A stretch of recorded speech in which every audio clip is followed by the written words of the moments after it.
Oh, he's late again. Oh, he late again.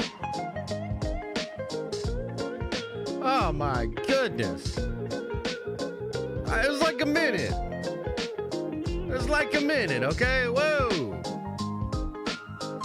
Whoa, whoa, whoa, whoa. All right, let's do it. Let's do it. Let's do it. Let's do it. Here we go. Welcome back to the Den of Nerds. I am Josh, and we have a great show for you today. A lot of crazy things going on in the nerdy world, as always. Today, I wanted to take a closer look at the Superman numbers. I'm talking about the box office report, also the budget. This information is now out there, and a lot of people are talking about it. And we did touch on this a little bit yesterday, but it's a big discussion right now. It's like the thing everybody's talking about. I saw so many people talking about this yesterday online, so I figured, why not? I'll chime in a little bit. I'll talk about the numbers. I'll give my take, so we'll kind of start there today and get a better look for what do we expect of Superman? How successful will it be? What does it need to hit? What are we looking at? And I believe they should have ticket sales very soon. I mean, you would expect ticket sales to happen really soon. The rumor is, chat, that tomorrow, Wednesday, will be the first day of ticket sales for the Fantastic Four. And that movie comes out after Superman. So it's kind of weird, right? That we don't have tickets on sale yet for Superman, but I would assume they have to go on sale relatively soon. That'll be a big chunk of data. So we'll kind of lay it all out there, talk about the box office for Superman. What do we expect? I'll give my take. I also want to talk about some DC movies other than Superman, some smaller movies. And we've got some weird updates about the Clayface movie. First of all, the update is they're still making the Clayface movie, which is so weird to me. So we'll talk about that, but there's actually updates about it. I want to go over it because, you know, there's this question. Can a $40 million horror movie, very small budget superhero film, can it still work? And is that perhaps the direction that the studios need to start taking as you watch more and more of these $200 million movies not perform very well? So we'll get into that because, hey, I mean, I'm open to being wrong. Maybe Clayface for $40 million or something like that. Like, maybe that's actually the move. Maybe that can actually work. We'll get into it. We'll discuss it.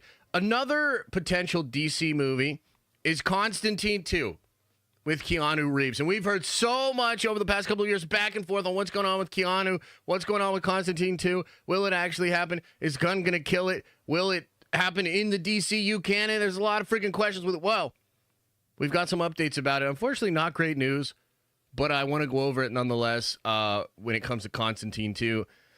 Man, that first Constantine movie, wow. What an underrated film. It's a movie I definitely revisit probably at least once a year. Stands out in the genre of comic book movies as something truly special. So we'll talk about that, man. Maybe there's hope, and maybe when we talk about it, we make some noise. Maybe that would help show that there is interest in making this movie. But I think Keanu currently is actually the bottleneck there, but probably for a good reason. We'll talk about it more when we get into that. We also have the description of the footage that was shown at CCXP Mexico over the weekend with Fantastic Four. I know there's a lot of discussion about Fantastic Four. Is this movie going to be great? Is this movie going to be mid? You know, a lot of concerns about what that movie will potentially do in the box office as well. So I want to talk about the footage that was shown, not only because I think it sounds really cool and I think it'll excite us over here, but also gives us a little bit of an indicator for how SDCC could now go. We know there's not going to be this big Hall H presentation, but if you look at CCXP Mexico and you look at what both James and DC did and what Marvel ended up doing, I mean, maybe there's potential for something similar at SDCC or at other conventions later on in the year, like with D23 and whatnot. So want to go over that, want to show you what's happening with the Fantastic Four footage. And then there's some other little stories as well, some other things that we might touch on later on in the show. And then we'll get into Q&A as we always do. Now, the only thing I want to say as far as show notes are concerned or what's going on this week, we will have a stream tomorrow in the morning, and then we will have our members-only stream tomorrow at 7:30. I kind of think tomorrow's stream's a good opportunity just to chill. You know I missed last week because I was out of town. So probably just be a good opportunity to chill with the members, answer some questions maybe you guys have, about updates or changes that are coming. Because one of the changes that are coming No more Friday streams. No more version of this show, the one you're watching or listening to right now. It's not going to happen on Fridays anymore. Now, to replace that show, I'm going to be bringing back an old program that I did on the main Den of Nerds channel called the Nerdy News Rundown.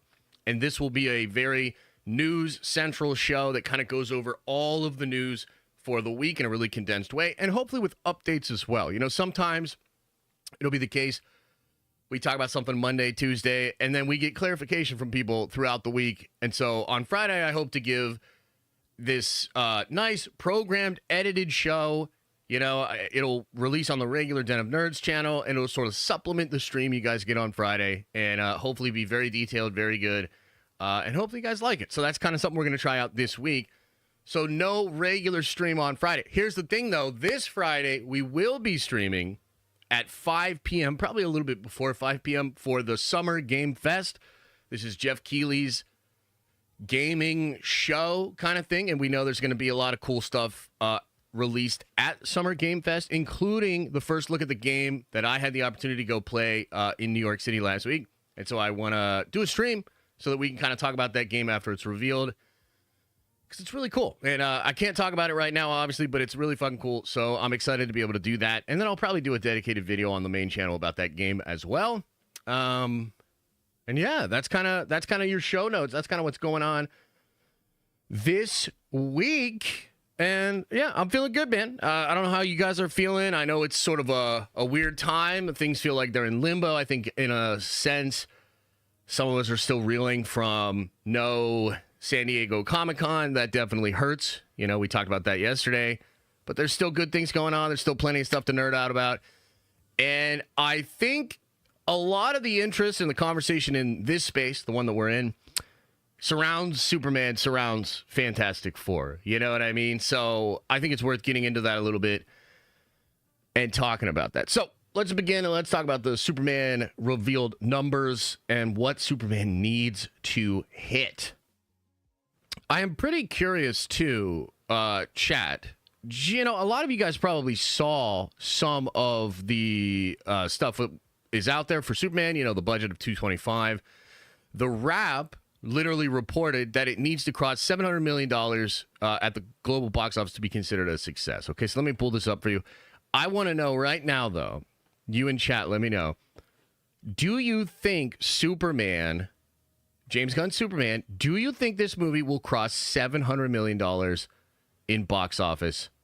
Yes or no? Put it into the chat. I would love to know what you guys think about this. And again, we're looking right here. This has to do with the big article that The Wrap did. With a $225 million budget, Superman needs to cross the $700 million threshold of the global box office to be considered a success, according to top talent agent who spoke to The Wrap, but wished to remain anonymous. Oh, wow. You know what? I see a lot of mixed opinions in the chat. You know what that means? We got to go to the polls. We got to be scientific about this shit. So let me get this poll set up for you here. Do you think Superman hits at least 700 million? Yes or no?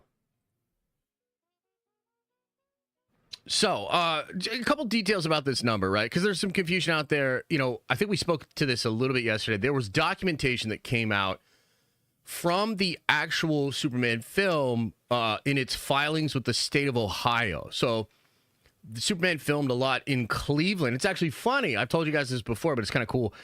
When I went to see Theory in Cleveland, he was actually staying at the hotel in the what they call the arcade. That's that place where in the Superman trailer you see Superman and Lois kind of floating in the air as they embrace each other, and it's that like big open ceiling golden building. I was literally there. That's where I met Theory for the first time in real person. Kind of wild. But they filmed a lot in Cleveland, which I thought was cool. You know what I mean? Like, credit where credit's due. That's cool. That's the city where those two Jewish boys created Superman. You know, I think Cleveland represents blue-collar Midwest town. That's a very Superman thing. That's, you know, where he comes from in a sense. You know, Kansas and Ohio, pretty similar, actually.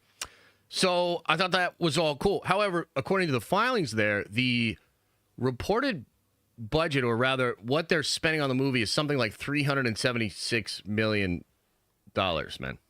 Like, that's in official documents. $376 million. Okay, now, here's the thing. A lot of these movies get, like, tax credits, and so that cost is not the actual reported cost of the film. So they do kind of shenanigans to make the budget seem either bigger or smaller, depends on the needs of the studio at the time. So a lot of people were questioning this. I'm going to be completely honest with you. Like, I think they probably spent way more than $225 million. I think that is true. I think they spent more than that money, literally. Okay? But just like with Brave New World, just like with Thunderbolts, just like with the Marvels, all of these other things, there is a way to do the accounting for these things that will make it so as an entity on the actual balance sheet, the production cost the studio a sort of net cost of what is reported. So this 225 number is real. Like, we have to accept that number as real. That is what the studio is putting forward. But I also think it's fair. Like, here's the thing. Like, within that same breath, I would say it's absolutely fair to look at that with the side eye, man. Like, a lot of us did the same thing for Brave New World. Like, look, we don't know for sure. A lot of this is like rumor, speculation, secondhand information. But, dude, we heard so much about Captain America Brave New World, bro. Like, we heard so much, so many shoots, so much done. And, you know, that VFX work had to be expensive. So, I don't know. A lot of us just looked at the number for Brave New World and we were like, yeah, I don't know if I buy it. And that's the same thing with even Thunderbolts, potentially, because they tried to say that Thunderbolts had a budget of like $180 million. And that doesn't include marketing. And so it's like, it's weird, man. It's I think what I'm trying to say here, and maybe I'm stumbling a little bit on my words, is like, all right, Warner Brothers, you know what I mean? Like, all right, Hollywood, like, I'll take you at this 225 number. But I think we know the reality is it's actually larger than that. But if that's the mark, if that's what you're saying, and if that's what's going to be on the balance sheet, fair play to you. That's what the goal is. And so according to the Wrap, with that budget, you would need to get to $700 million worldwide at a threshold to basically break even, is what they're not really saying here. Is that you would essentially have to hit that number to break even. Because remember, the number is 2.5. You need to get 2.5 times your budget back to break even. And then everything from that moment is profit at that point. Okay? And so, $700 million. That's the mark. That's what they need to get. 66% of chat, by the way, is saying yes. 66% of chat is saying, yes, it will hit that $700 million mark. So here's what I'll say about this. I actually agree. I think it will hit $700 million. Now, as of the moment of doing this segment with you right here, we do not have ticket sales. Like, the thing has not gone on sale to get tickets. All the data we have on this is we have some bit of the social media impression, meaning whenever they drop a spot, what does it do on trending? How do people respond? And of course, the very first Superman trailer was a monumental success in that regard. It had a massive imprint on social media. I think they said 250 million plus views across all platforms or whatever. That's what Warner Brothers said.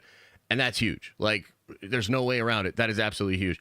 I have seen some analytics. There's a company called Quorum, I believe is the name of the company.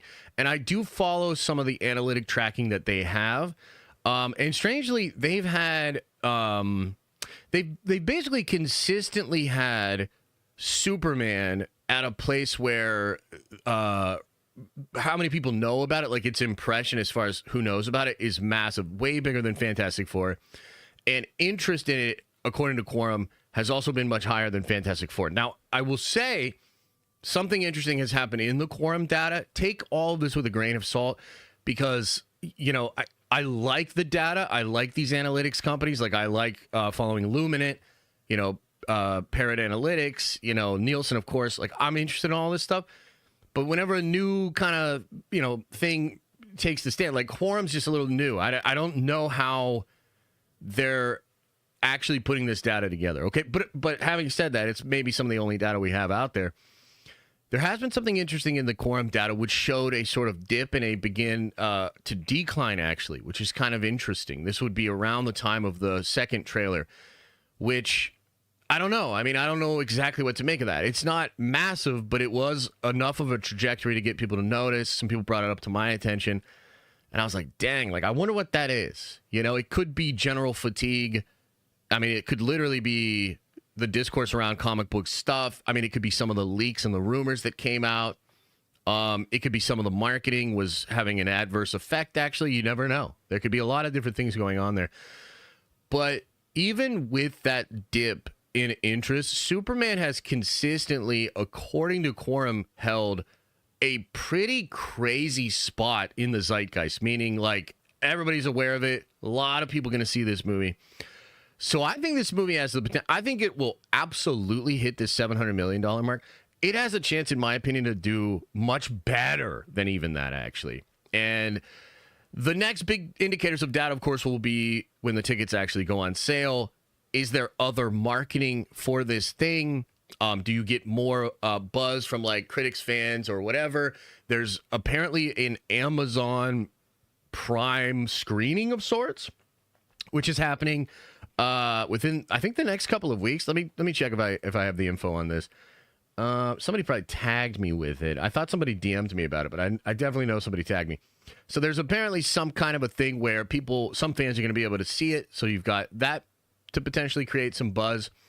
I think the film opens early in some foreign markets. July 7th. Interesting. Okay. So I believe in Japan it opens a couple of days early, in some other markets as well. So you'll have a lot of the people that are going to be looking on social media.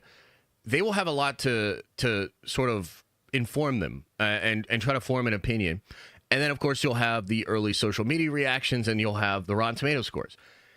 I think the Rotten Tomato scores for Superman are unfortunately going to be pretty important. Marvel and DC are kind of in different places, right? But one thing that's kind of happening to both of them is this sort of apathy, right? We call it comic book movie fatigue or whatever, but it's really just like an apathetic response to a lot of the audience. And so this guy that tweeted this thing, he has an interesting point here. It's going to be really interesting to see if Superman's iconography as a character overpowers the general audience's total apathy towards DC films. And I know it's kind of an uncomfortable thing to talk about, but if you look at the last year or two, or even 3, hell, even really 10, if you really want to talk about it, of the performance of DC movies, I mean, it's been a steady decline with a few blips here and there, like Joker and Aquaman. But yeah, it's just not in a great spot. And Gunn certainly has his fans, and Gunn has some really passionate fans. You know what I mean? Some fans that just absolutely love his stuff. But I mean, you look at those Peacemaker numbers, you look at the Suicide Squad numbers, like I'm sorry, there is not a lot of data to support that his hardcore base translates into large viewership or large box office, right? So it is going to be fascinating to see how they sort of round the bend here of the marketing and of the push to get this movie out there. And I think because there's so much apathy for the genre, I think it needs really good Rotten Tomato scores. But you know what I'm kind of feeling a little bit personally here is like, do you guys remember, it must have been 5 weeks ago now. Do you remember when we looked at the reviews, the Rotten Tomato scores for Thunderbolts? If you'll recall, there was this pattern emerging as we were talking about those numbers, right? And one of the things we noticed of the patterns was like, a lot of the critics, even the ones that were being positive on it, were either saying like, oh, it's a really nice movie about depression, or like it's a nice character study, or like, like all of these different things. And I remember saying to you guys as we were going through that, I remember being like, dude, I don't know if these are really doing the movie a favor, because the general audience, I don't think, is as interested in a bunch of B and C level characters, talking about their feelings and shit, I don't think that's really what's going to sell. And, you know, lucky for Superman, like, while it might deal with some serious issues, this, that, second, and the third, the movie seems to nail spectacle, which is like, you got to respect it. You got to respect Gunn's ability to put on visual spectacle. It's incredible in the Guardians movies. It's even really good in Suicide Squad. I don't really like it, but, like, the spectacle is great. So you look at the second Superman trailer, you look at Superman overall, I mean, it's got that going for him. He's fighting kaiju monsters, he's fighting Kryptonian clones, he's fighting the Justice Gang. Like, dude, Superman's going to be definitely throwing some hands. And we even know that he gets his ass beat at some point. So he's going to be, he's going to be taking some blows and getting hit. I think that speaks so much more to the audiences these days than like, yo, this movie's a great character study about depressed characters. I love how the depression brings the whole cast together. I got to be honest. I think that's part of the problem with Thunderbolts. Like, people are like, oh, a small little Marvel movie about depression and like character study. Like, no, thanks. Like, I will literally wait for streaming on that. Spectacle is what is selling. Experience is what is selling. And so when I say, the point I'm trying to make here is, if they have strong Rotten Tomato scores, but beyond just strong scores, if the critic reception is like, this is a good ass time, man, you're gonna want to see this shit. This dude, Superman flying around doing crazy shit is awesome. You know, if you're a fan of cinema, you know, because Gunn had talked about tapping into the Top Gun Maverick energy, and you can kind of see that in some of the flying scenes, man. Like, he's going for it in spectacle. So I think that the Rotten Tomato scores will be important, but not even so much just the score, the context of the film. People want an experience, they want to have a good time, and I think they're going to do that. I think that's super important to the formula here, and so I think it'll absolutely work. So my prediction here is that it will crush this 700 million number. I think it gets to 8, 9, maybe even $1 billion. And if I'm being completely honest with you, man, when I made that bet with Brandon Davis, it must have been early this year or late last year, okay? And the bet was, I bet him that I thought Fantastic Four would make more money than Superman. We put $500 on it. It's the total box office gross for its complete theatrical run, so we won't know technically until, you know, it's all over. When I made that bet, dude, I was feeling a lot better about this shit. I thought, you know, Marvel was still Marvel. RDJ Doom is like a ace up the sleeve. Chris Evans is an ace up the sleeve. Like, bro, they're cooking. They have crazy stuff. And I was like, it's the Fantastic Four. It's Marvel. Like, get out of here, man. Franklin Richards, Galactus, get the fuck out of here, okay? But that was before 2 Marvel movies lost money in a row. And Daredevil Born Again couldn't chart one time on Nielsen. And those numbers were low, bro. Like, those Mobland numbers were great for Mobland, but they were low overall. So now, in the present, I'm actually pretty fucking worried, if I'm being honest. I'm pretty worried that Superman will beat Fantastic Four. Now, ultimately, like, it's not the end of the world. And obviously, like, you know, a Lannister pays his debts, and I would pay my debt, of course.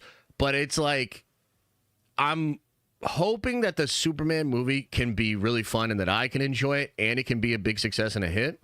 And it won't really feel too bad at that point unless Fantastic Four gets fucking crushed. Okay?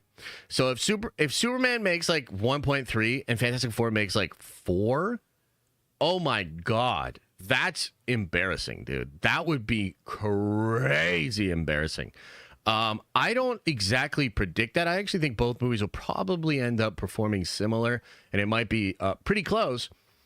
But I think where we're at right now is so different than where we were at 5 months ago. I think Superman is going to be a big smash hit.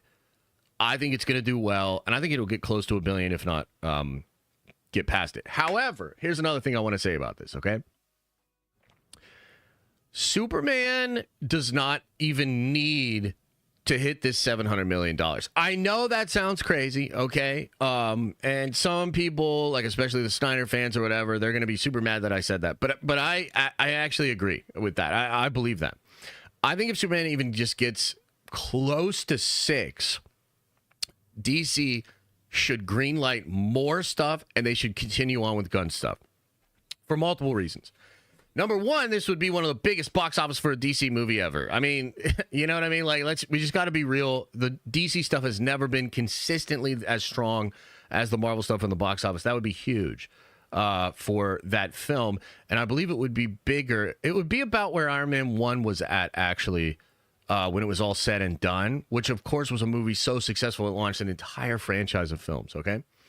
And I think given the climate in Hollywood right now, you know, the theater experience, maybe the fatigue of comic book movies, I think even if this movie loses some money, but shows that there's strength in that brand and that this vision is something that people are responding to, and there's other things you can look at. You know, if we just had this whole conversation about you know, Thunderbolts and how there's a lot of caveats there, I still think it's embarrassing, and you lose $100 million on it. It sucks. But Marvel is strong enough, and I think they understand, Marvel Studios and Disney understands, that Marvel itself is valuable beyond the box office. We talked a lot about this yesterday. What these companies are looking for is more than just big box office. I think directors and Hollywood people are absolutely still hyper-fixated on that. But I think the big businesses and the big executives understand that the strength of the IP is really important. So, like, if you think about where Mission Impossible Fallout or whatever, Final Reckoning, whatever the newest one, if you look at the numbers for that, dude, that movie's going to lose money in theaters. In fact, it might have been the case that there was no path forward for that movie to actually make money in the theater. So it's almost like they're willing to take a hit to create the moment for the franchise, because the franchise then becomes so much more valuable in a potential acquisition or whatever, right? Unfortunately, Warner Bros. Is there. Like, they're at that spot, brother, where, like, they need to show that this thing has some life in it. And I think given everything that's going on, even if it just barely gets to 6, we're probably good. Now, on the other hand, if this thing only gets to 4, I mean, the whole thing might be cooked. Do you know what I mean? If this thing only gets to 4,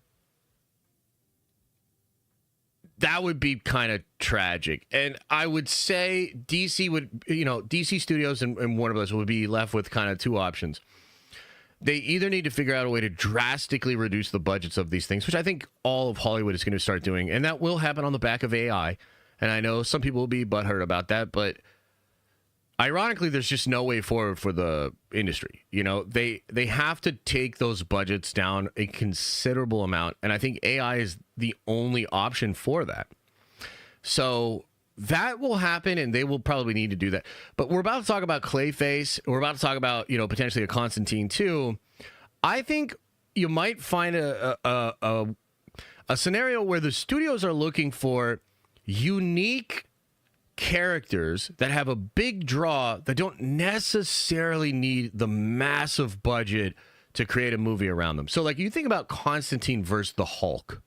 That's a great example.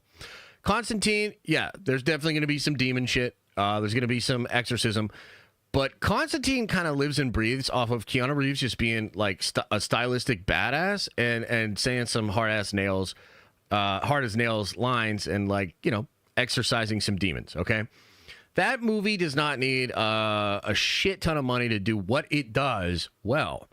However, a Hulk movie needs it. By necessity, you would need to have a ton of money for the visual effects for Hulk. You would need to have him fighting and doing something big scale. You need an enemy or a villain or an antagonist that could stand up to Hulk for the sake of drama. That has its cost. So you might see this thing where the studios start to target characters that are a little bit smaller in what their budget would require for a film, but have enough interest to, you know, hopefully get a bunch of people to go check it out in the theaters. So with all of that being said, if I were Warner Brothers, looking ahead at this Superman thing, and of course they're going to be following along, looking at all the data, we're going to look at it all as well, and I'll try to report it to you as we get more info. A really big opening, and then having legs for several weeks, and then it's going to be interesting to see what happens with Fantastic Four after 2 weeks of box office. How much will Superman get hurt by Fantastic Four? We're going to find out. But I think they can easily get to this $700 million. But I think even if they get close to 6, I think Warner Brothers can consider that a success, and they can move forward. And I would greenlight more projects. Right now, they have Supergirl and Lanterns that they're making, and there's a ton of stuff they're looking at in the future, including this Clayface movie, which I think is stupid as fuck. But, yeah, I think at that point they would be able to make more moves. So that is my take on it, guys. As I look at the poll here, 64% of people agree that it will hit that $700 million mark. We have the budget numbers. We're going to see. We're going to find out. We're going to find out, and we're going to find out together. Okay, let's shift, man, and let's talk about Clayface. Now, I got to tell you, I still kind of can't believe this movie's a thing. All right? And I would love to know. You let me know in the chat. Are you also shocked that this movie is still a thing? Like, yes or no? You tell me, chat. Are you shocked that this is actually still a thing? One of the reasons I'm shocked, I mean, first of all, I was always shocked. I was like, what are we doing with a Clayface movie? Like, get the fuck out of here. But the saving grace of this thing was Mike Flanagan. Mike Flanagan is really popular writer. People really like Mike Flanagan's shit. In fact, Gunn himself came out and said I was never going to make a Clayface movie until I read Mike Flanagan's script. And then, like, several months later, we found out Warner Brothers is killing that script and doing a page one rewrite. So why the fuck are we still making this movie? So anyway, apparently we still are. So let's go over the news. Clayface screen tests reportedly happening this week. Actors rumored. The DCU Clayface movie is moving forward with screen tests reportedly happening this week. 4 actors are said to be on the shortlist.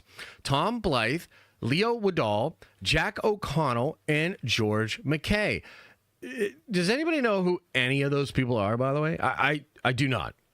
I mean, the last time I checked, wasn't it going to be Penguin or somebody like that? Okay, so interesting, man. Let me know, chat. Are these people cool? This follows news that the movie underwent major script overhaul with the production targeting a fall shoot and a 2026 release. DCU Studios testing for the lead role. The reported screen tests suggest casting is in the final stages as DC prepares for filming this October in the UK. All actors have breakout and rising careers. Okay, cool. So Tom Blythe is in The Hunger Games, The Ballad of Songbirds and Snakes. Leo Woodall is from The White Lotus. Jack O'Connell's from Unbroken and Ferrari. And George McKay was in 1917 and The Beast. Okay, no official confirmation yet, but various scoopers says the role is down to this group. Let's read on. Page one rewrite with a new creative team. Regarding the overhaul, it was recently reported that Clayface received a complete page one rewrite. Mike Flanagan had written the original script and wanted to direct, but stepped away due to other commitments. Hossein Imini, Drive, 47 Ronin, Obi-Wan Kenobi, yikes, is now writing the screenplay with James Watkins directing. That's not... Okay. Horror, angle, and story details. Though unconfirmed, the trades have described Clayface as a horror thriller tragedy. The film follows a washed-up actor who injects himself with a substance to stay relevant, only to gain terrifying shape-shifting abilities rather than a traditional Batman story. It said this version of Clayface will be a tragic figure caught in a monster's origin story.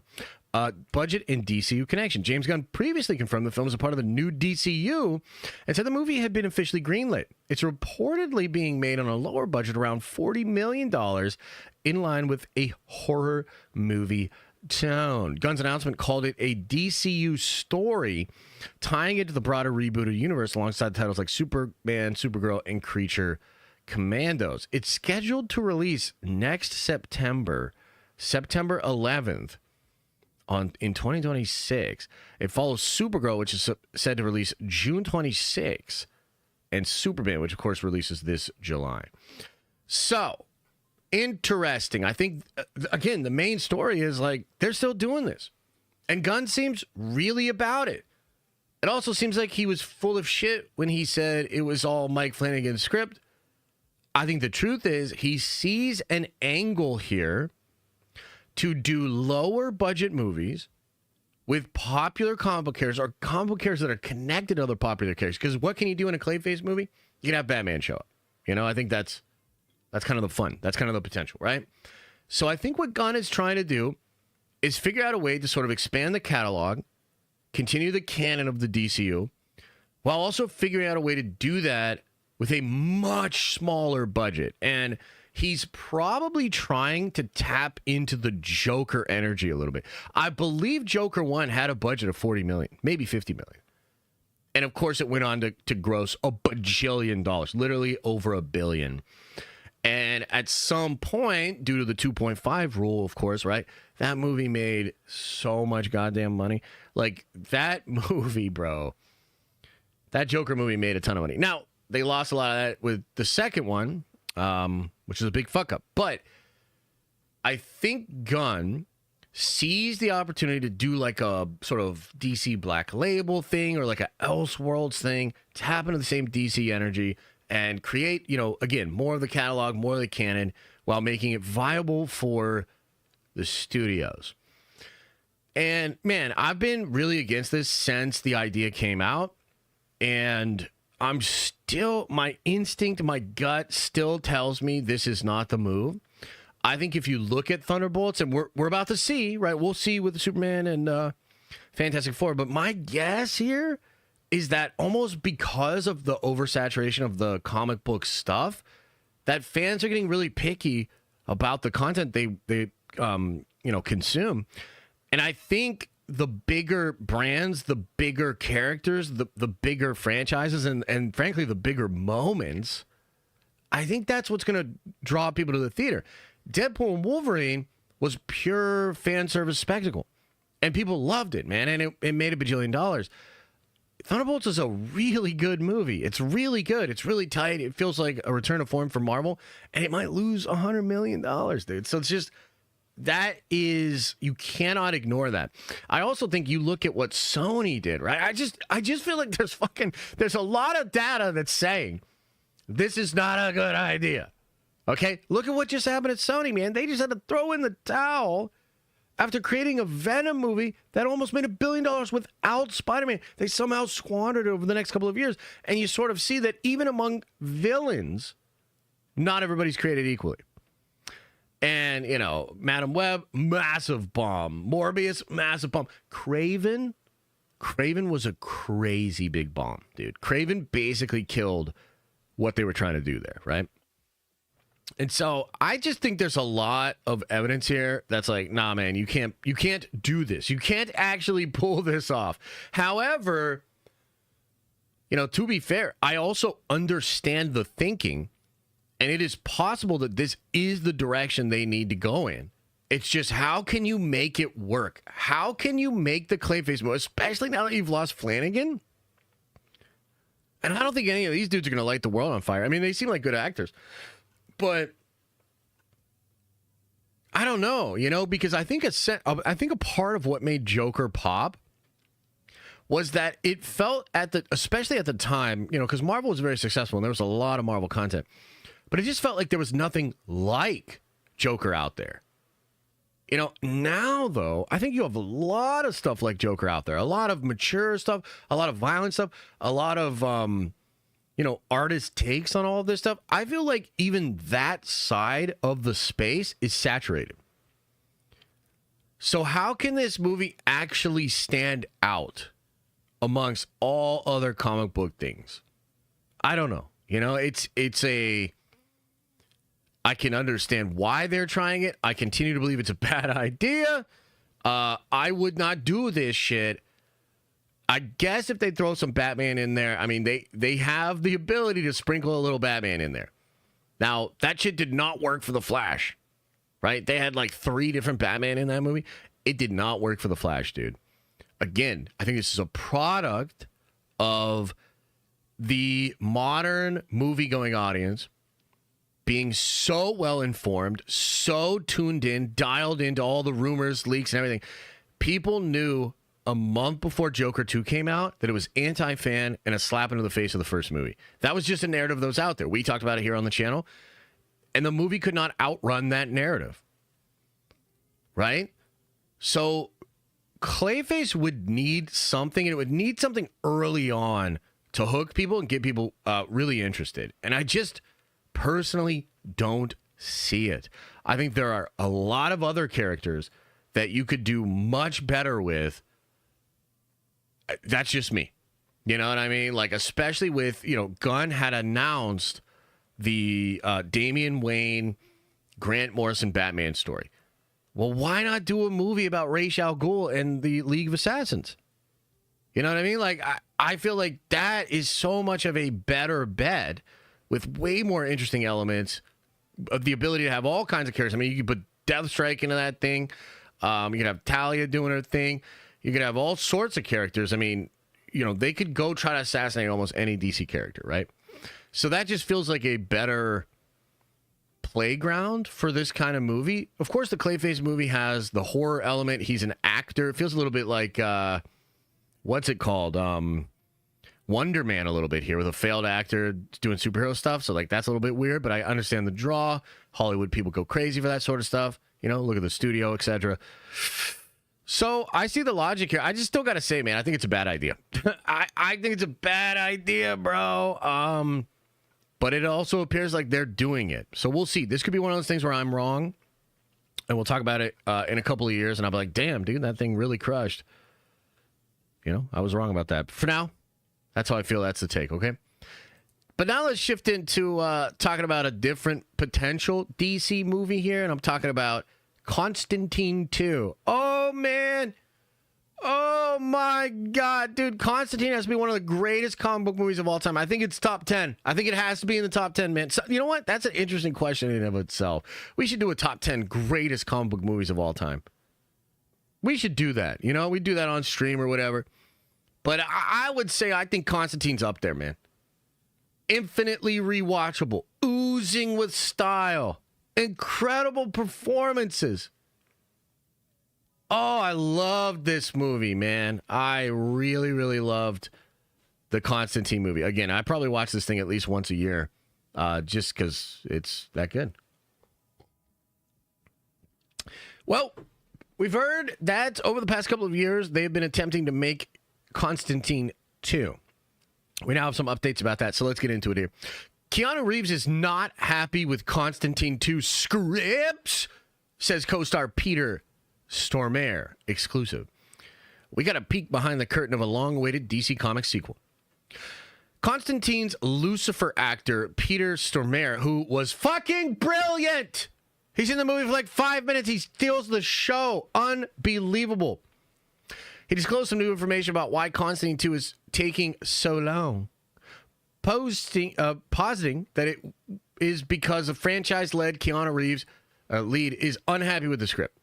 A sequel to the 2005, oh my God, it was 2005, DC Comics movie has been stuck in development hell for years. The latest fans heard about the project. Reeves and director Francis Lawrence had pitched the story to DC Studios and were given the green light to pursue writing a script, but no further details have been made public.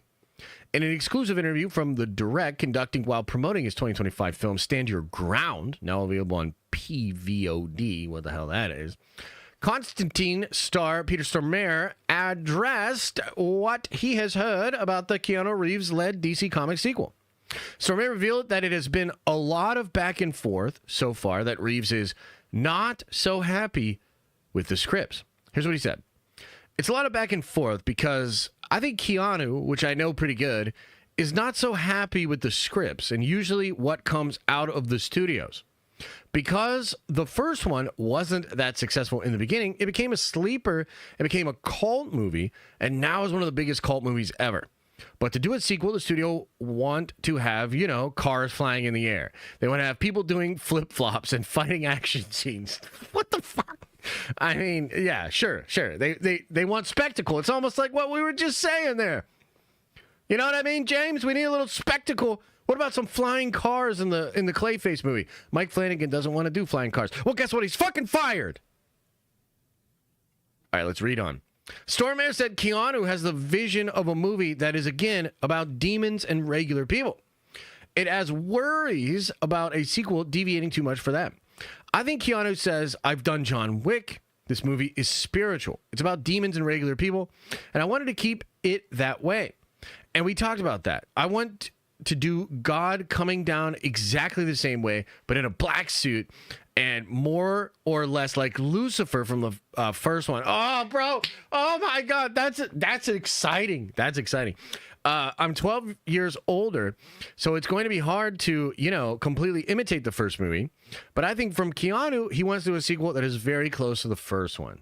Very cool to hear, man. Dude, the juxtaposition of Lucifer coming down on the white, the Morning Star, and then potentially God himself coming down on the black. Damn, that's pretty crazy.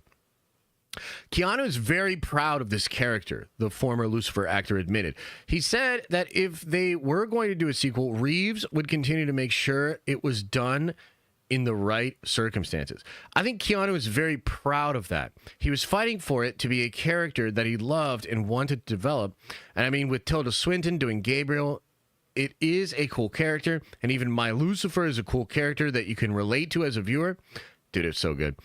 They wanted to dress me up, like a devil in a tail of pitchfork or whatever. But we were really fighting for me to have like an off-white suit and just do it very simply. It works so well, especially with like his bare feet and like the oily black, like, I don't know what it is, that like burning, like lava-esque stuff. Oh, it was so fucking good, dude. Okay. Yeah, you don't have to add a lot of actions and shootouts. Stormare disclosed, and that they can capture the audience attention again if they stick to what made the first film work. It turns into an action movie and not like going deeper and deeper into the characters. I think he wants to do his character again, Constantine, as grounded as it was the first time. It took a long time for you to become a cult movie. It really worked, and it will work on the audience again. You don't have to add a lot of actions and shootouts. You have other movies. Don't turn it into a big Marvel. Don't turn us flying around in harnesses all the time and shooting each other up. Don't bring in the big guns. Let it be. Absolutely agree with that on all accounts. When asked if he had seen these action-heavy scripts that Constantine Scar revealed he hadn't, all he could get was hearsay from Reeves at this point. That is just hearsay from him, and it's trying to be secretive. As we say, both me and him, just do the first movie again and add some other elements, and you have a sequel. The Godfather 2 was a sequel that was built on number 1. They are very similar. You can actually see number 1 and 2 together, and they stick the landing. So don't do a completely different movie, then it won't hold together. And I think that's where we are at. A Keanu Reeves Constantine sequel has been in development since the early 2010s, with director Francis Lawrence first being a person to broach the subject. In the years since, it has slowly started to attracting people to it, with Peter Stormare, Reeves, and Lawrence all confirmed to return in February of 2025. I remember we talked about that, man. It started to heat up. We were getting excited. Kind of felt like Gunn might put the kibosh on it, but it seems like he's open to some Elseworld stuff, so you never know. In February 2025, it was announced the team had met with DC Studios head James Gunn and Peter Safran and had been given their blessing to pursue writing a Constantine 2 script, which, according to Stormare, remains unfinished. So technically there, you can kind of read in there, maybe if they get that script done, we could do it. Because, the whole point here, they have some more stuff in the article here, but I'm just going to kind of tell you why I even brought all of this up. To me, I think you have the perfect solution to the Clayface problem in the form of Constantine. Now, I would assume there's maybe a tricky element here where maybe Keanu doesn't want to fully commit to like the DCU thing and be like a big part of that or whatever. But like, were you really going to have Clayface as a recurring character like all over the thing? Maybe it's okay if it's just Keanu as Constantine. So what I'm saying is, don't make the Clayface movie. Instead, make a $40 million or maybe $60 million Constantine 2. That seems like so much of a better solution. And I think you could probably then you could even have a Batman cameo, dude. And I know like Keanu would probably like not necessarily love that, but I would show him some great stuff. There's some great Batman and John stuff. There's some interesting Hellblazer stuff, but also some of the more recent animated movies have teamed those two together.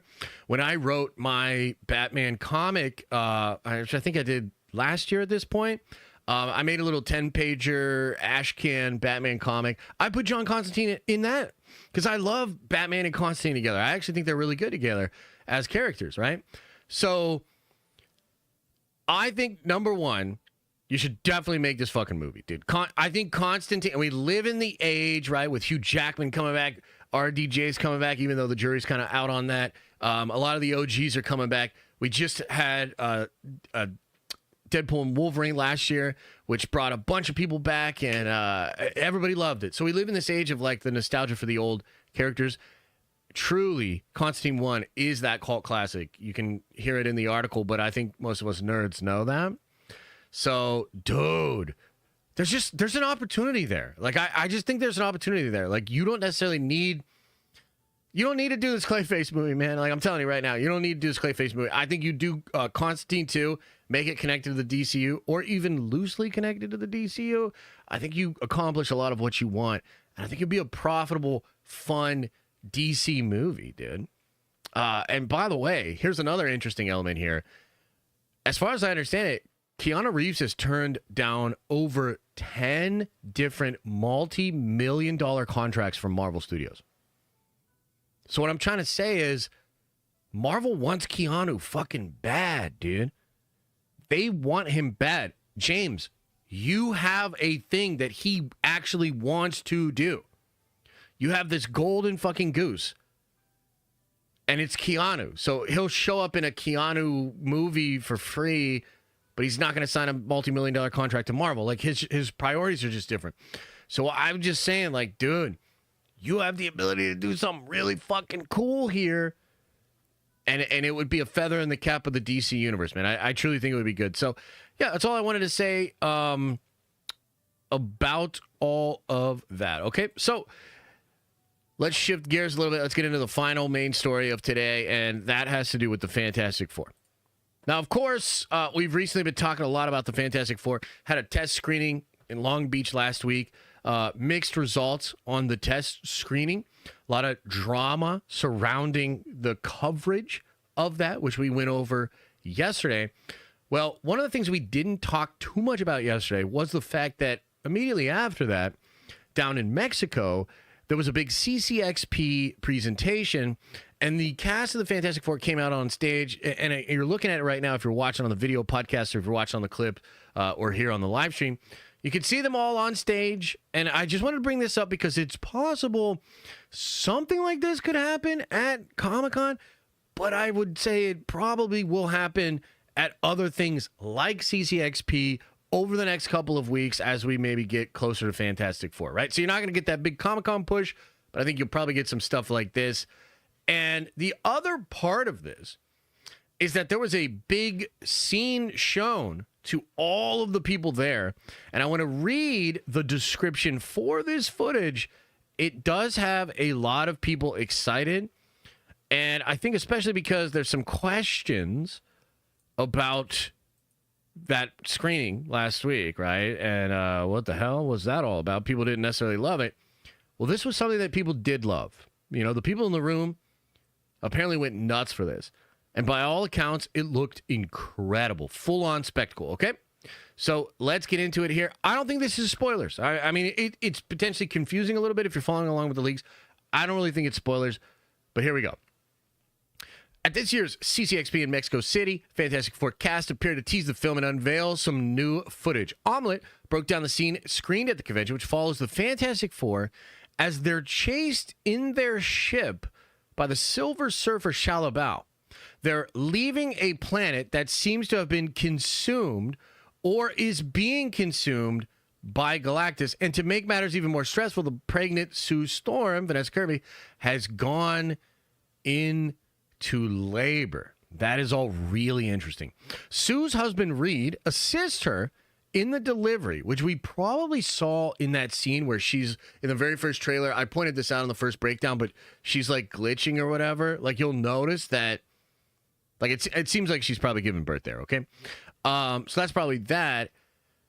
in the delivery while Ben Grimm flies the ship and Sue's brother Johnny tries to fight Shalabao. The Silver Surfer is apparently hunting Sue and Reed's baby, likely because their son Franklin grows up to harness reality-bending powers. To avoid Shalabao, Reed orders Ben to fly into a black hole. The scene ends there, but it could be safe to theorize at this moment the Fantastic Four are transported to Earth 616. I actually don't think that's what it is. I don't think that's what's going on. But the scene sounds really cool. This scene sounds cool. Now, there's a couple things I'm confused about. I'm a little confused about how Johnny's fighting the Silver Surfer, because there's a part in the trailer where Johnny goes out away from the atmosphere and he can't flame on. Okay, so was there something going on? Did they figure out a way to make Johnny be able to flame on in space? I'm kind of confused by that, you know? Because it's like, how is he going to be out there fighting against Shalabao in space? Or is this in the atmosphere of that planet that's being destroyed? Not really sure, okay? But I got to tell you, I think despite what this scene makes people think is happening, I don't think that's what's happening in this scene. But obviously, like, yes, they will fly or potentially fly close into that black hole. This kind of connects to some other stuff I heard about the film that I don't necessarily want to talk about. But this scene is described as, like, pure spectacle, beautiful, completely finished effects. And it just seems so crazy in sort of cosmic scale. There's a moment where apparently she literally reaches for Sue's stomach. Like, she's going to rip that baby right out of Sue. And it's like, holy shit. So maybe they're just fighting against her within the ship or something. It's hard, man. I've heard a bunch of things, and it's like that telephone game. And there's also a language barrier there, too. So whoever all these people were that saw this, there's like a lot of accounts out there. But this is the gist of what it is. So you have them having the birth in space, being chased by Shalabao. Johnny's trying to stop her. Reed is helping Sue. Ben's flying the ship. And then it gets so desperate that at one point they have to fly towards a black hole. Awesome. And that's just one little sequence in the film. But, like, if the movie is generally filled with a lot of moments like this, because the reason I like it is the family's being the family. You know what I mean? Like, Ben's being the pilot. Johnny's being the hothead that's powerful. And, I mean, honestly, like, Human Torch, pretty powerful. You know what I mean? So flying around, being their sort of aerial fighter, fighting against them. And then you have Sue, you know, obviously incapacitated, dealing with pregnancy, and Reed's there trying to help her out, right? So you have, like, the full skill set on display. And I'm just imagining, like, the visuals of what this will look like. Maybe they are in another universe and they watch Galactus destroy a planet or something, and then they jump through a portal or a black hole back to their own Earth. But yeah, it's fascinating, right? It's fascinating stuff.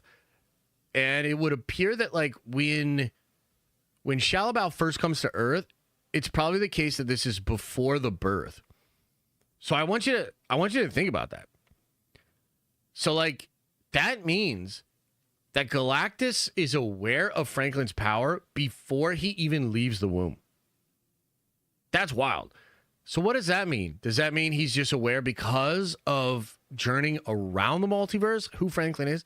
Is there some kind of cosmic connection where, like, it's connected to the same cosmic power that he has, so he's aware of it? Is Franklin emanating a signal that's so powerful that's, like, Galactus can just know what it is? I don't know. There's a lot of questions about how that would work. But damn, dude, imagine, like, your unborn child. That's some Rumpelstiltskin shit, you know? Like, Galactus is, like, rolling up, trying to get this baby. Silver Surfer is willing to snatch her right out of her stomach. Probably not cool. Probably not that chill. So this really did excite people, man. So I wanted to bring this up because I think a lot of people are, you know, right now maybe questioning the Fantastic Four a little bit. I think the buzz around that screening last week was not necessarily super hyped up. But again, a lot of that stuff I heard from the one last week, dude. Whew, I heard they're cooking, man. And I'm excited to see a lot of this stuff. So Yeah, we'll kind of leave you with that as the description. One last minor thing, and I think I saw Rob pop in for a second. Rob, I was going to literally... Rob, are you still in here? Rob, I broke my phone again, so I'm going to need... I got to go get a new phone, but then I got to get your number again. But, bro, I was going to text you, and I was so mad that I couldn't text you because I don't have my phone. But I got to ask, just tell us right now in the chat, have you read any of these books that are coming out tomorrow? Get a case. I'm getting a different model, dude. This model, I've broken this thing like 3 times. It's the same problem each and every time. I drop the phone and the screen, I mean, it's out there. I could go get it. But basically the screen fucking pops off, dude. And it's connected by like some wires or whatever. But like the screen's like flopping around. And then I dropped it again. And it snapped the whole way off. So I'm going to go hopefully get that fixed today because, like, ironically, I couldn't get into my credit card thing because it needed a security thing for the phone. And I'm trying to get comped for some of the expenses from my trip last week. It's a whole fucking thing, chat, okay? But what'd you say here, Rob? Stop dropping your phone. Nope, I don't like reading comics early most times. Oh, damn. Okay, all right. Well, I just wanted the juice, man, because some people, I've heard some people talking about Imperial. It's got me quite excited. I'm hearing really good things about Imperial. And Immortal Thor looks awesome, dude. I'm kind of fascinated, and I'll just say this for everybody in the chat, man. I think Thor is probably going to get some kind of a rework in the MCU. So they will either kill him in Secret Wars. They might give him some, like, real oomph in the next couple of movies. But they're either going to kill him off and then potentially bring him back. But, like, he needs something new. Like, we need something fresh. Like, in the same way that Loki arced out in the Infinity Saga, and then the Loki show does this brilliant job of, like, taking him through a different arc and then ultimately putting him there as, like, the god of time and shit. We need something similar for Thor. So I have found over the last couple of years, Marvel does a lot of interesting stuff with synergy between the comic books and the coming films. In fact, speaking specifically to Imperial, one of the things I'm hearing a lot is that this whole thing that they're doing to Hulk, where he's now like a king of a galactic empire, a lot of people are saying, dude, that is one of the most interesting things they've done to Hulk in a while. And of course, that sort of matches up to the concept art for Secret Wars. So if you could see, like, you know, Feige loves Hickman. You know, I think Hickman's the model for a lot of different things. It's almost like you look at him doing this Imperial book, and we know the next saga. Well, I shouldn't say we know, but the rumors are the next saga beyond Secret Wars is cosmic in nature. And potentially Secret Wars has cosmic stuff in nature too, right? So it's, I don't know. I just think it's really cool. I'm excited to check out Immortal Thor. Pretty sure it's a new #1, right? And then Imperial is definitely a new #1. Galactus first Ghost Rider, I mean, I don't know. Seems fun. Maybe not the most important book, but seems fun. So, yeah. We'll see. Okay, guys, let's break into the Q&A, man. We'll get into a little Q&A here, guys. We'll go over Soupy Chats, member chats. We'll hang in the chat a little bit, and then we got to get on out of here. I got a lot of stuff I'm working on today, a lot of stuff I'm cooking. But I definitely want to see what you guys have to say about all the different topics and everything we went over here. Oh, my God. Josh, like, I see your super chats. I appreciate it. Don't do White Castle before a long thing. I totally get it. You had a really bad poop. Awesome. Appreciate it. Thank you for the support. Zach, thank you for gifting a member. Super Nate. Welcome back to the Nerd Vengers, baby. You are a Nerd Venger now. Skywalker Crew. Welcome back to the Nerd Vengers. You are a Nerd Venger once again. Jeff Welke, GT Jeff, 54 months. Holy shit, man. Says the Nerdy News Rundown was what brought me to the den in the first place 5+ years ago. Let's go. Nerd Vengers for life. Damn, dude. That's awesome. I'm happy to hear that. I'm excited to bring the show back. I think it's going to end up kind of being like a staple, a piece of like keystone content that we do every Friday on the main channel. So I'm excited. I'm excited to get back. I think Soups hits 500 based on its popularity with or 700K based on its popularity with normies. You're talking about 700 million? What the hell? Kalen J says, I want Superman to succeed, but I also need it to bomb so Gunn doesn't direct World Finest projects. Sorry, guys. Nerd Vanish for life. Maybe we get a happy in the middle. You know what I mean? Kalen, like, think about it like this. Maybe the movie makes enough money, but isn't a breakout hit in the sense that, like, you know, because we know Superman has gone through the ringer behind the scenes, right? So maybe Warner Brothers and potentially even President James Gunn, like if he could actually put his president cap on, like maybe he would be like, I should not direct this movie. So hopefully that's what it is, because I don't want him to direct World's Finest either. It's okay if he writes it, I guess, because he is writing it right now. At least that's the rumor. So... yeah, we'll see, man. We'll see.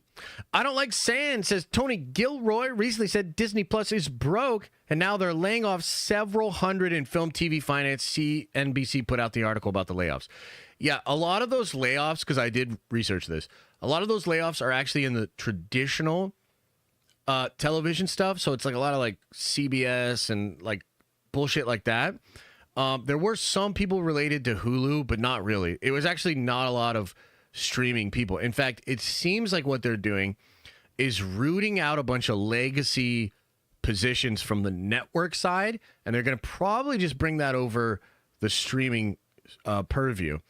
I don't think Disney Plus is broke, but like, so what Gilroy said was that streaming is over, and he said, or streaming is dead. Gilroy was told that by somebody at Disney, and that was because he had to fight for his budget, okay? And I think what this really means is like there was a moment in time where it seemed like streaming was the next big thing, and everybody was willing to go into debt to build up a streaming library. So like, if you remember when Disney Plus was first launched, I think Bob Iger said it won't be profitable for like 5 years or something like that, and that proved to be correct. And you know, Netflix for a long time would spend more money on product than they made, and I think, you know, even Amazon to a degree was spending crazy money. You look at Rings of Power, right? That's not just a move to make a really good show, that's a move to get major traffic to that streaming service, you know, and to sort of solidify Prime as a piece of the puzzle you need if you want to be up to date on all the big shows, right? So I think that's what was going on there. But yeah, obviously streaming has changed, and I think streaming did a lot of damage to the theatrical experience, but streaming is still big, and I think television is actually bigger than films right now. Like, that's my impression, is that television is doing better than cinema. Joshua says, I'm willing to bet there's no Batman in Clayface. Yeah, I mean, it's potential there's no Batman in Clayface. That would be a mistake in my opinion, though. Darkest Timeline says, George McKay has been my pick for Cyclops since the movie Captain Fantastic with Viggo Mortensen. I have not seen that, but maybe I'll check it out. Viggo Mortensen, man, what a national treasure. That dude's incredible. Me and the wife have been watching the extended cuts of Lord of the Rings lately. Oh, man. Oh, man. Take me back to God's country. That shit was so good. Oh. Describe Constantine like I am 5. He's just like, I mean, the way he was originally created was he's actually supposed to be kind of ugly. He's like a chain-smoking, ugly, wisecracking sorcerer, basically. And he's one of the most talented exorcists / sorcerers there ever was. He just had a real knack for, like, magic and knowing magic abilities, knowing magic devices, and all that sort of stuff. So he's like a cocky asshole version of Sherlock Holmes for magic shit. He was also ugly as fuck, but bisexual and would get a ton of ass. Like he really fucked a lot in those as far as I remember, in the old Hellblazer books. He was getting it in. Vandalf the Black says, Clayface as a body horror movie can make the budget back. The Fly, Substance, Cronenberg catalog, etc. But without Flanagan, it's risky. Yeah. I mean, look, horror has been doing fairly well right now, and I know there's a lot of hits that happen in the horror genre. Sinners is a great example. But, like, is the Clayface movie that lost Flanagan going to get the prestige of Like, this just feels different than like Todd Phillips pitching Joker or, Sinners and it being like Coogler's whole fucking thing, right? Like, this has a different vibe. Like, that could work, but it just doesn't have this. It already does not have the same narrative. It already does not have the same story, you know? Braden says, y'all Nerd Vendors need to hit the like button. Smack my head. Yeah. No, it's all good. But yeah, you probably should hit the like button more. Let's see here. Joshua says, they said Johnny called Bal sexy, which is a relief. Yes, that is a relief. I agree. The Exodus says Earth X Franklin is Galactus and has Shalabao. Yeah, and not only that, the seeded Celestials inside the Earth, that comes from Earth X too. So that's not in the normal 616 comics. That's from Earth X. They adapt that in the Eternals, okay? And think about this. We know the next phase is supposed to involve the Celestials and the mutants and be cosmic. So all of a sudden, you got an Omega-level mutant in Franklin that can warp reality. You've got Galactus, Shalabao, and you have the Celestial Seed. I mean, somebody cooked. Somebody cooked. We'll see if it all comes together, but yeah, there's certainly something there. I thought it would be really interesting if the Galactus we see in FF is a version of Franklin. Like, what if he is a version of Franklin that no longer has all of his powers? And then they're not going to do this. It's too weird. But then imagine Reed being like, a version of my son that became a monster now wants a new version of my son to restore his old universe. Like, that would add an extra element of drama, but probably way too fucking crazy for the normies, right? So I don't think they're going to do that. But the Exodus, you're absolutely right. There's a lot there. Joshua says, I bet Thor dies in Doomsday and we get Thor Corp in Secret Wars. Yeah, totally. I mean, that is totally a possible thing. Sorry, my humor is broken. No, you're good, man. You're just like, it's just a lot, you know? I would say with the Thor Corps, high probability of that being real. High probability of Thor getting a send-off. But I think depending on what they do with Thor next, I think they might put Thor in a place similar to where Loki is right now. You know? Where he becomes like one of the ones that sits in shadow or like something. Like he's going to become, or maybe just from Ragnarok, like maybe, or Valhalla rather. Maybe he's like the leader of Valhalla or something. Yeah, I think there's a way to do all the things they want to do. And it's Marvel Comics. So they can bring anybody back. Zacatech says with a 10 spot, that's very generous, brother. Appreciate you. Says, nervous for FF and Superman. The vibes are not as immaculate as it used to be in the nerdy space. Isn't that true? If I had to pick one or the other in terms of success or surviving, I hope it's FF. Yeah, I totally understand it. I think your concerns are the concerns of many. I think a lot of people are seeing this. I think Thunderbolts really put Marvel on notice, and I think a lot of us fans are very nervous about FF now. But, I mean, if I were Superman, I wouldn't be feeling great either. Technically, that fatigue is the same for them. Normies aren't even going to know the difference between DC and Marvel. So to normies, it's all just comic book shit. In fact, it's probably all just Marvel shit, to be honest. So we'll see, man. Yeah, I mean, that is the news, and that is the thing we're following right now, and I totally get where you're at, man. I totally get where you're at. Kendall says, how dope would it be if Thor arrives outside of time, seeing RDJ holding up Loki by the neck and like Thanos, then Thor and Loki fight him and die? I mean, yeah, dude. Hell yeah. That would be dope. Like, are you kidding me? That would be great. I don't know exactly what they're cooking, and I don't know how they could do a really good send-off for him. We'll see. Obviously Hemsworth posted that video and made that post, which was very reminiscent of when Evans made his post after saying goodbye to the character on set. So we'll just see. Chris Listenfeld says 56 months, 56 long and happy months in the greatest community on the tubes. Much love to you and the fam, Josh. Ranch Vengers for life, Nerd Vengers for life, Unity. Appreciate you, brother. Thank you so much for the love and the support. And yeah, man, we're doing good. We're doing good, feeling good over here. It's a strange time in the space, and there's a lot of stuff I'm working on. But overall, very, very grateful for the position, for the community, and all that, okay? So let's hang out in the chat for a little bit here, and then we're going to get on out of here, guys, because unfortunately it's hot AF in this studio again. I am working on hopefully solving this problem, but I literally feel like I could pass out at any fucking moment. So let's get into the chat just a little bit, and then we're going to get out of here. Warcom dropped some info on the new Chaos Knights detachments. Oh, well, that means they're all probably pretty close then, huh? Man, I need these new Warhammer rules, man. People told me it was going to happen last Thursday. Nothing. Nothing.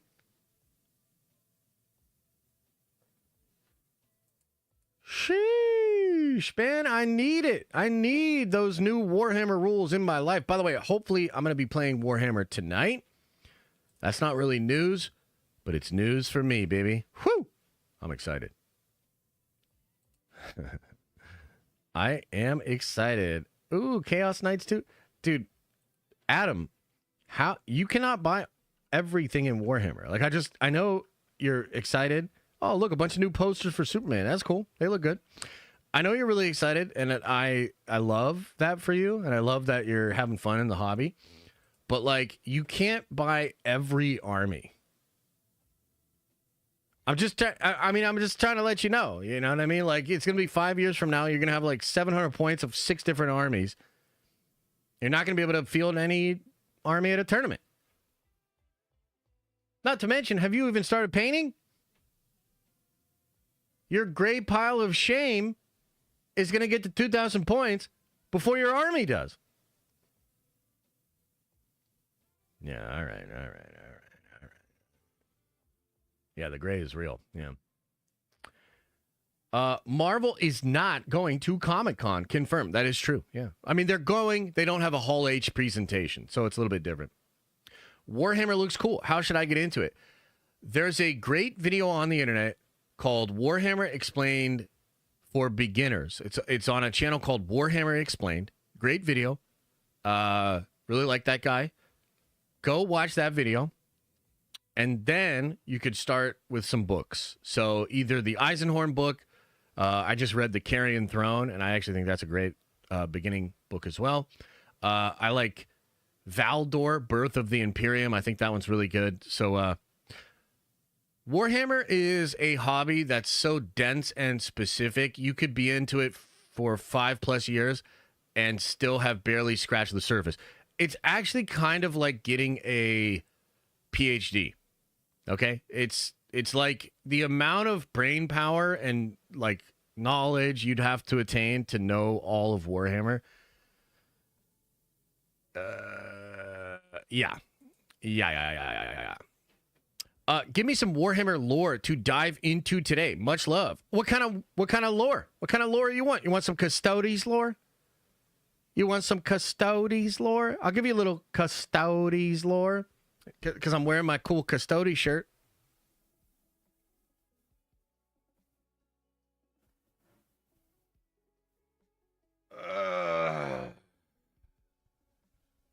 Yeah, I know. It's really nice. I know it's really cool. Thanks, everybody.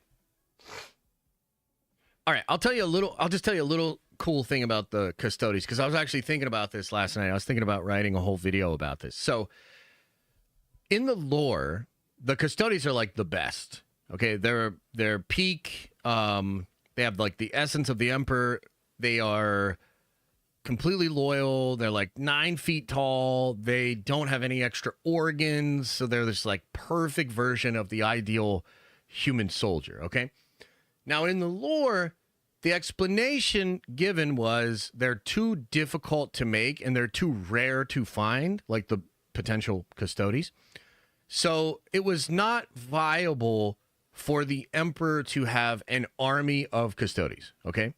However, the more I thought about this, because there's something interesting about the Custodes where they are not actually loyal to the Imperium. They are loyal only to the Emperor, okay? And this is a subtle difference. But essentially, like, if anybody asks the Custodes to do some shit, like let's say it's the High Lords of Terra, or even a Primarch, or some big commander, an Inquisitor, whatever, any type of powerful figure inside the Imperium, if they ask a custody to do some shit, the custody will just literally not do it. The custody will only do what the emperor wants them to do. And right now, because the emperor is like a living corpse on the golden throne, they don't really get a great communication from him. Okay? But the more I thought about this, the more I was like, you know what I wonder? I wonder if the emperor's true intention was to create the best version of the soldiers, the super soldiers, and have them be always loyal to him. Because in that case, it's like whatever happened, whether it was the Horus Heresy, a different kind of civil war, let's say a bunch of people on Terra flip to the Gene Stealers or something, and they, worship the Hive Fleet. Whatever happened, no matter what, the Custodes were always going to be loyal to the Emperor. And they're the best. And so I started to think, I was like, man, I wonder if that was propaganda. Like, I wonder if the Emperor absolutely could have made armies of Custodes. But then you run the risk of, like, when there's a civil war or Horus breaks the whole thing, then you have some Custodes fall to chaos or go to Horus. So I kind of wonder if the Emperor's true intentions when creating the Custodes was like, kind of like, I'm going to save the best shit for me. Like, does that make sense at all? But yeah, the Custodes are fascinating. Their lore is really, really interesting. But yeah, they actually don't work for the Imperium. They only work for the Emperor. And that mostly these days means just standing vigil. And they will not let anybody in. Like, so the Imperium has like a vast group of influence and power. But you can't get to the Golden Throne. Like, you can't actually see the Emperor unless you go through the Custodes. It's almost like a separate thing from the Imperium. So there you go. A little bit of Custodes lore for you. And just some of the things I think about when I think about the lore. Because, yeah, it's kind of interesting, huh? Let's see here. Joshua says, if I was in Penn, I would fix your AC. Oh, I appreciate it, man. I think I get it fixed. I think I need more Freon or whatever. I think that's what it is, which sucks. It's going to be a little expensive, but I think it should be working after that. So there you are. Do you think the Dune Messiah movie moves to 2027 or stays with Doomsday in December 26th? I think it'll move. Can they communicate with the Emperor? Yes. Now, there's a couple of things going on. So the Emperor is in eternal agony. It's not like he's just chilling on the Golden Throne. He is in fucking agony, being torn between life and death, and he's using all the power he has to keep this thing called the Astronomicon lit. It's like a lighthouse or a beacon that helps people traverse the warp, and it helps, like, protect Earth from demons, okay? So what's interesting is, like, normal mortal people can actually not even get close to the throne or even the wall without feeling like an intense sense of dread and foreboding. He's so powerful as a psyker. It's almost like if Professor X was forced to be in pain and he was being tortured, and then he was connected to Cerebro and he was like making everybody feel his pain. That's kind of like what it's like. So the Custodes have such fortitude and loyalty that they take it as like a penance, and they just stand in it, and it like just fortifies their duty, their sense of duty. But normal humans will literally fall to the ground and like vomit if they're even close to the Emperor. So they can communicate to him. It's sort of like a constant psychic pain, but then they will actually, there's I forget what they're called, but there's like 300 Custodes that work actually within the palace, or rather within the throne room. I think they're called the Eternal Guard. They actually do communicate with the Emperor. They'll get visions, they'll get, signs, he'll speak to them a little bit. But it's not like super coherent. It's not like they're typing out a text message, you know what I mean? So, yeah. Is the Astronomicon a giant book with a face on it? No. It's like a beacon. Yeah. All right. Anyway, I'll probably get out of here before I get asked another Warhammer question and then get stuck here for like 10 more minutes as I explain it. But yeah, Warhammer's awesome. You'll see the truth of it soon. Don't worry. We're all shifting into Warhammer. But for now, we're going to call this stream there. We're going to call the show there. I really appreciate you guys. Thanks for being here, man. Thanks for your time. Thanks for your attention. Much love to you all. Thanks for all the support. We'll be back at it tomorrow at 11. And then tomorrow night at 7:30, we'll hang out with the members. We'll just chill. We'll kick it. Talk about fun things, secret things. As I always say, I hope you are having an awesome and a nerdy day. And I'll see you in the next video.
Is everybody gone?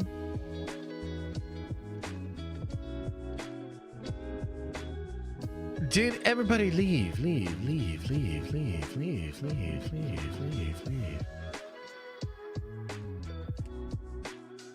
Can we watch you play Warhammer sometime? Yeah, absolutely, man. I've been trying to figure that out. It's just tough. Like, you know, I got to get my buddy to, you know, be okay with it or whatever. You know, sometime me and Adam could do it.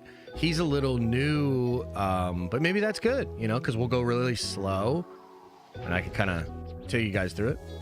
But, yeah, no, I would love to, man. I would love to. And I think especially over the next couple of years, for sure, I want to do more of that. I'd like to go play on some other people's streams. You know, there's channels that are dedicated to streaming and doing Warhammer, but I got to build up my cachet in the space. You know what I mean? I got one big video out there. People like it. People respect it. But I got to start putting out, like, I want to really put some good Warhammer content out. I have been writing scripts a lot, and I have some really cool ideas. So if we grow a little in the space and people are like, oh, dude, I like this guy, you know, then maybe we could go, you know, play with our little army men with them. Hell yeah. All right, everybody. Hey, I really appreciate you. Thank you for being here. Thanks for your attention. Thanks for the support, man. I hope you're enjoying getting filled in. I know it's a little bit of a weird time with FF and Superman and whatnot, but I'm trying to do my best, cover it honestly, while also, you know, keeping it light and keeping it fun. So appreciate you. We'll be back at it tomorrow. Do me a favor, though. Did I start your army yet? No, but I almost went out and bought a box and sent it to you. I'm going to. It's going to be a random day. And you're going to have a big old fucking box of Warhammer show up at your door. And also, I might paint something up for you, too. But, all right, guys. I'm going to get out of here. Hey, do me a favor, though, would you? Just a little favor. Open up your third eye and wash out your stinky, stinky butt. Oh.